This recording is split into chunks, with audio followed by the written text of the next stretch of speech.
I'm going to start with the game that I'm going to be at. I'm headed back home to Colorado as Big Noon kickoff and Big Noon Saturday. Gus, Ginny, and I will be in Boulder and Folsom Field as Colorado welcomes in USC. USC rolling along, even though they didn't play great last weekend, let's face it, against Arizona State.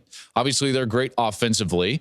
But let's take a look at this matchup. And again, Colorado, for the third time this year, is going to be a 3-touchdown underdog.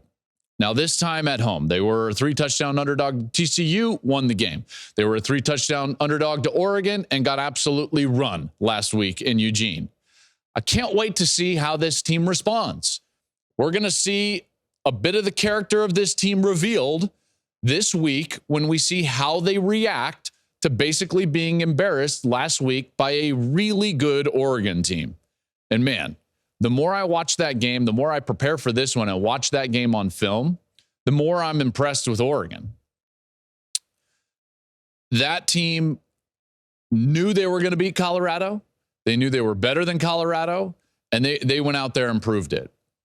And now you get this USC team coming to town. And as you know, like I like to talk about styles and where teams are strong or weak, how that matches up against the opponent.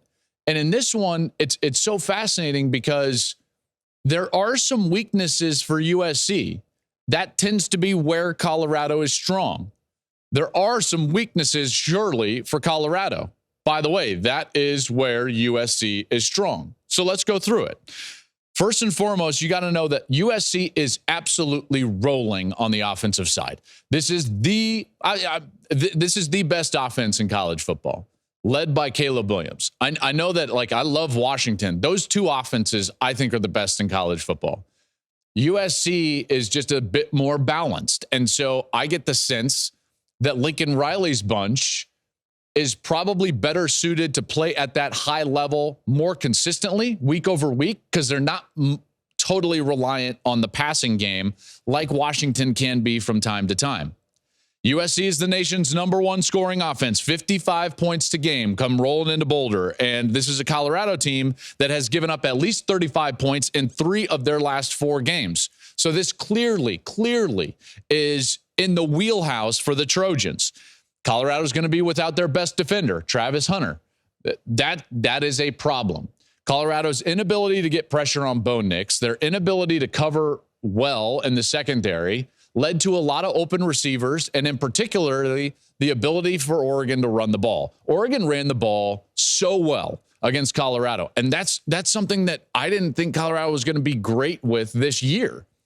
You know, they were good enough against Nebraska and TCU, not particularly against Colorado State, but still won the game. And now you get a team that is running it as well as anybody. See, this is what I've always loved about Lincoln Riley's offenses is that, yes, there's the flash of the passing game. And obviously he has the background when he cut his teeth as an air raid coach under Mike Leach, you know, all the way back to his Texas Tech days. But the difference is that this guy really leaned into, and I think this is the Bob Stoops influence, by the way, he leaned into having a dominant run game and what that would mean for your team. This is a dominant run game. This is a run game that right now is second in the country in yards per carry at just under 7 yards per carry. So this offense is every bit the equal and maybe even superior to any offense that Lincoln Riley had at Oklahoma. Didn't matter if it was the Kyler Murray offense or the Jalen Hurts offense or the Baker Mayfield offense. This offense is as good or better than any he had in Norman.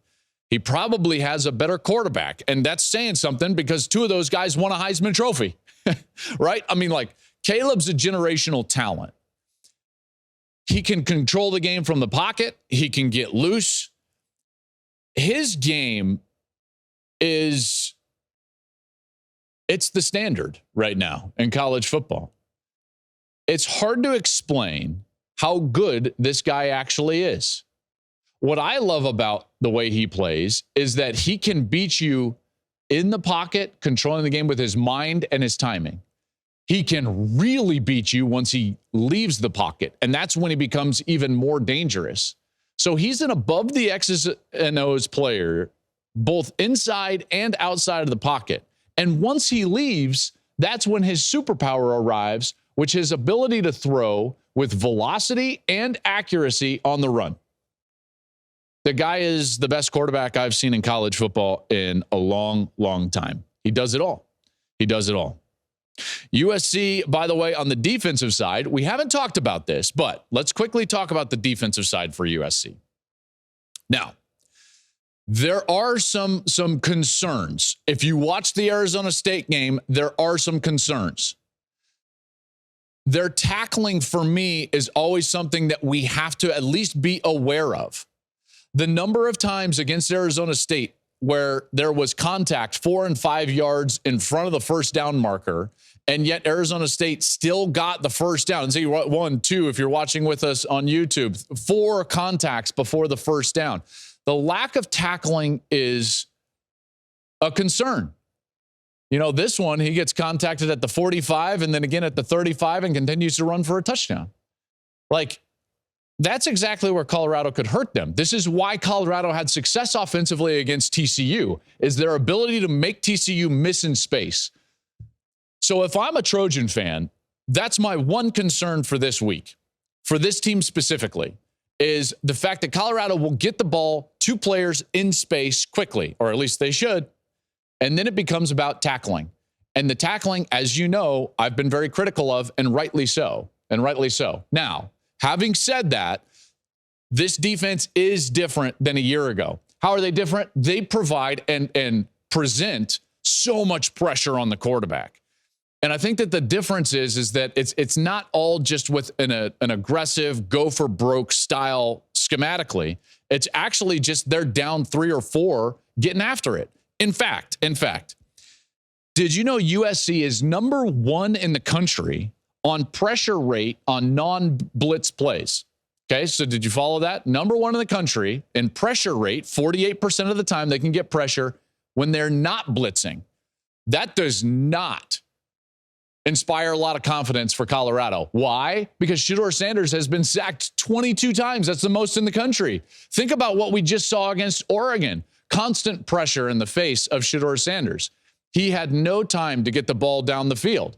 This is one of the things that was a stark difference from the game against TCU or even against Nebraska or even against Colorado State late.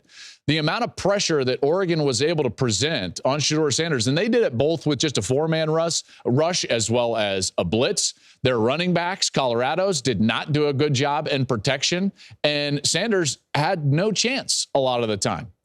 And this is a major concern for Colorado because USC can do this. They can present that pressure. They don't have to blitz in order to do it. Guys like Bear Alexander, I'm big believers in. So what does Colorado have to do? Well, in order to stay close in this game, in order to have a chance with Shedeur, who I think is as clutch as anybody in college football, in order to be close late, what they're going to have to do is have a great game plan. And that's where Sean Lewis comes into the conversation. Sean Lewis, the offensive coordinator, the game plan has got to be similar to TCU.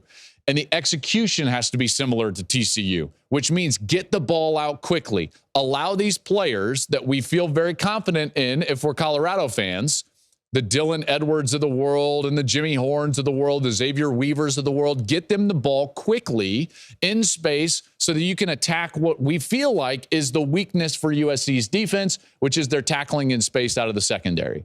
That's got to be the plan. Now, they tried that a little bit early against Oregon. Here's the problem. Shedeur was not great early in that game, in particular in the first quarter. Okay, on a 3rd down, he threw it at the feet of his wide receiver when they had a one-on-one in space. On the second down of the game, he throws a fade route out of bounds, doesn't give Xavier Weaver a chance to bring it down, even though Weaver won on the play.